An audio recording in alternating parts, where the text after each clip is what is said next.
Halo, selamat datang kembali di Ark Channel. Kangen kan saya bilang kayak gitu? Pasti kalian bingung kenapa saya masuk ke studio sambil bawa ini casing zaman jepot ya. Kalian pasti tahu lah casing-casing kayak gini.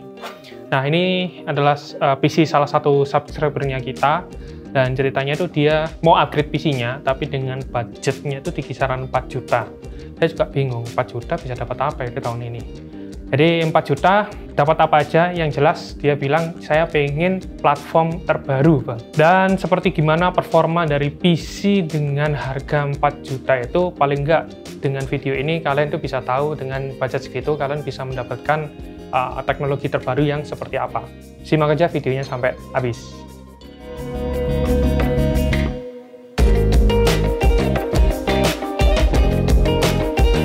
PC subscribernya kita ini ada ceritanya, adalah salah satu murid saya dulu. Ya, kalian bingung ya, kenapa saya bilang murid ya? Ya memang, dulu ceritanya saya itu adalah salah satu guru produktif di salah satu SMK di Surabaya. Dia sekarang menjadi guru juga di SMK dia sekolah. Akhirnya kontak saya, Pak, kira-kira dengan dana segini saya bisa mendapatkan PC baru nggak? Saya bilang, bisa sih, tapi paling tidak kamu harus bersabar ya. Bersabar dalam artian contoh, dapatnya cuma on-board, terus kemudian partnya itu nabung satu-satu, yang penting ada dulu, dan kalau kamu dapat platform baru. Dia bilang, oke. Dan ini adalah PC lamanya. Saya cuma kaget banget. Ini i3 Gen 2, Pak. Kamu bikin apa? Bikin konten creation di YouTube dan juga ngedit Photoshop, karena dia itu punya sambilan sebagai fotografer. Nah, tak buka ini. Dalamannya tuh kayak gini. Oke, dengan spek seperti ini, yaitu Core i3 2120, kemudian motherboardnya adalah Gigabyte H61DS2 dengan RAM cuman 4GB DDR3, dan ini RAM-nya cuman merek biasa. Dia tuh pakai ini dulu waktu dia sekolah. Nah, kalau kalian lihat di sini sudah ada SSD. Ini adalah SSD yang nantinya dia mau pakai di platform baru, karena dia sudah beli sebelumnya. Dan harusnya ini nggak masuk di sini, karena kemarin saya sebenarnya mau ngetes ini pakai hard disk, tapi ternyata saya nggak sabaran banget, beneran. Akhirnya adalah saya pakai SSD-nya dia yang baru beli itu, terus saya pasang di sini buat ngetes gimana performa dari spek PC ini. Ini kita uji pertama itu di uji sintetis benchmark PC Mark 10. Ini waktu kita install, kita buka, ternyata yang bisa jalan itu PC Mark 10 Express, di mana di dalam PC Mark 10 Express itu cuman bisa essential dan juga productivity.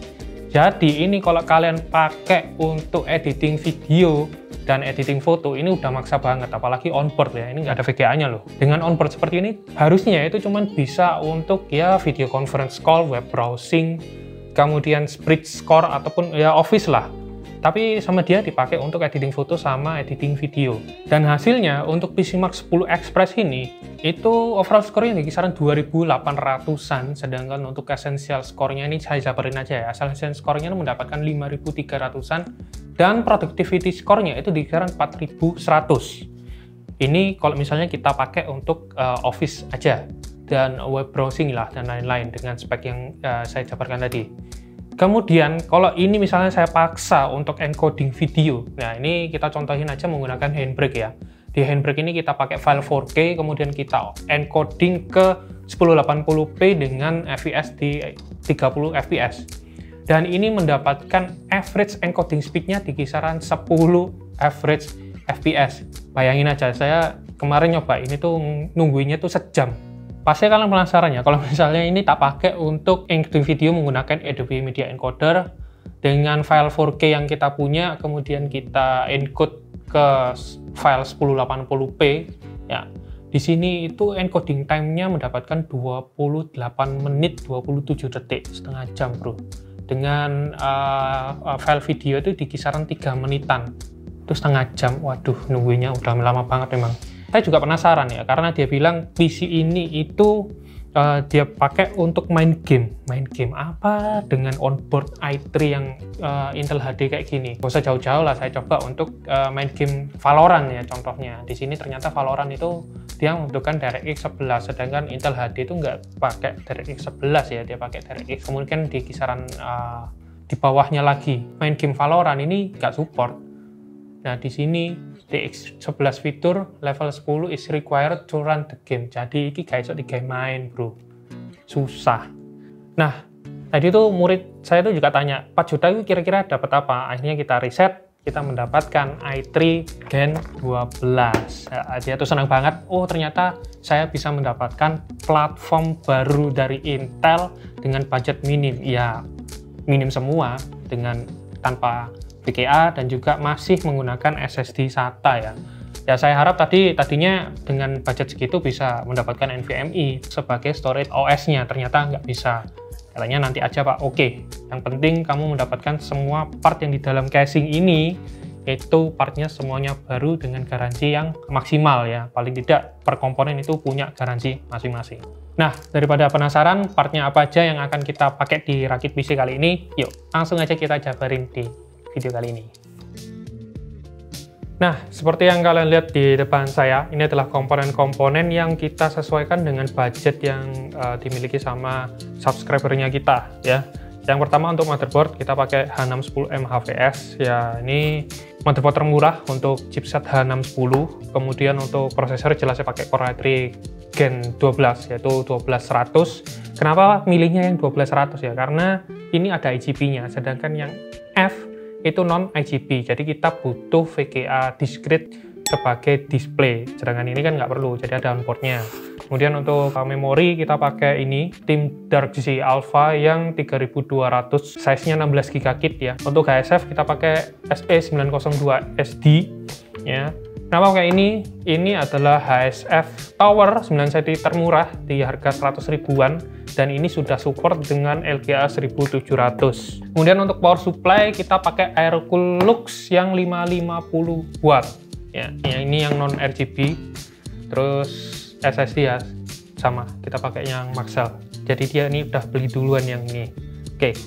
Dan buat kalian yang penasaran harganya berapa dengan total komponen yang ada di sini, itu kalian bisa lihat di layar kalian sekarang.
Nah, PC-nya udah jadi dan seperti yang kalian lihat di depan saya ini kebetulan kita sudah membalik fan-nya ke arah exhaust karena waktu kita cek ternyata di dalam casing ini tuh nggak ada exhaust-nya.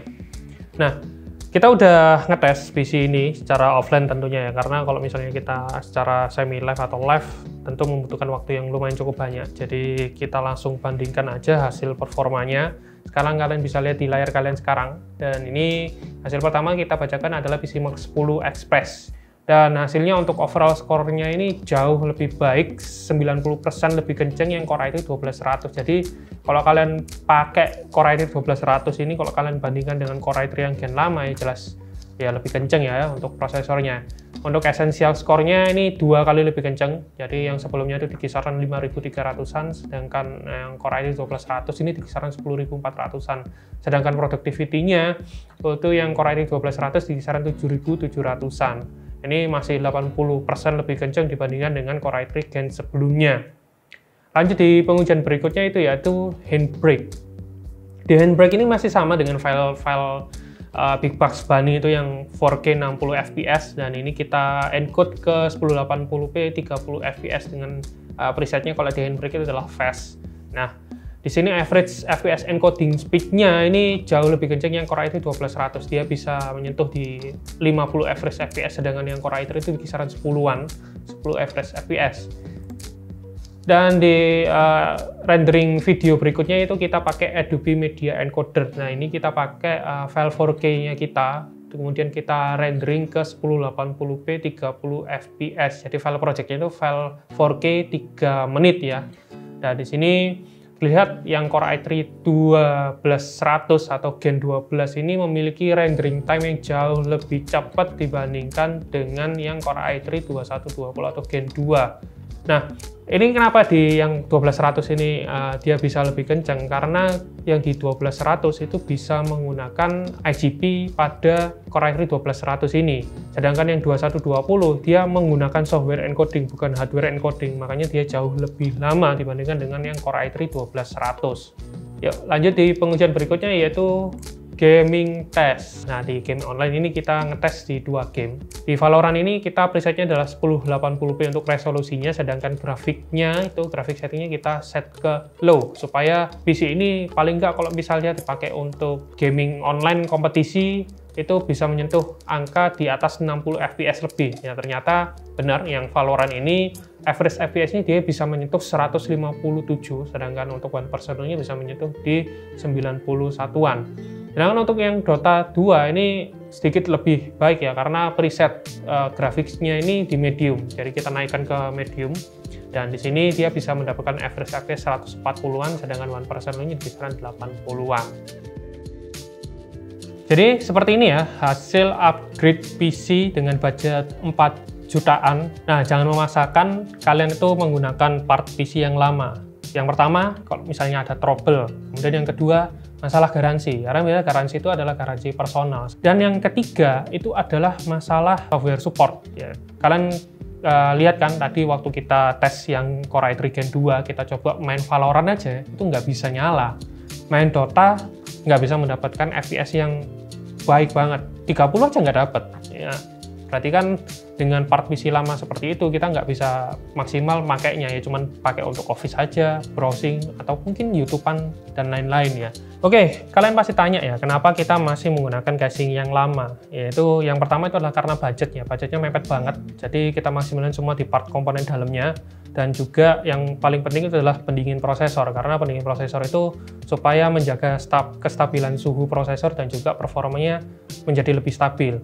Dan dengan casing seperti ini, pastinya kalian akan bertanya gimana airflow-nya Bang di dalam casing ini, karena biasanya casing yang seperti ini itu kurang begitu bagus untuk airflow-nya. Nah, makanya kita ganti fan yang di samping ini sebagai exhaust supaya bisa menarik suhu panas di dalam casing ini keluar semua. Dan hasilnya ketika kita uji menggunakan Cinebench R23 selama 10 menit dalam satu kesatuan ini, ya suhunya itu dia cuman di kisaran 55 derajat untuk maksimumnya untuk Core i3 12100-nya ini, dan average-nya di kisaran 53 derajat Celcius. Ini tergolong dingin ya, karena kita lihat dengan T-Junction atau TG Max-nya si Core i3 12100 di kisaran 100 derajat, ini masih jauh dengan T-Junction-nya si Core i3. Jadi dengan suhu seperti ini, paling tidak itu kalian bisa maksimal performanya di Core i3 12100-nya. Sekian video rakit PC subscriber kita, atau mungkin murid saya. Ya, dari kami tim ARX. Kalau kalian suka baca artikel dan news, jangan lupa mampir di website kita di arx.co.id. Kalau kalian punya Instagram dan TikTok, jangan lupa kepoin Instagram dan TikTok kita di @arxidmedia. Suka dengan video kali ini, jangan lupa klik like, komen di bawah kalau kalian masih punya banyak pertanyaan mungkin mengenai upgrade PC yang kalian inginkan. Ya, share video ini sebanyak-banyaknya jika ini memang bermanfaat buat kalian dan juga teman-teman kalian. Saya Ali Mukhtar, jangan lupa subscribe. Ciao.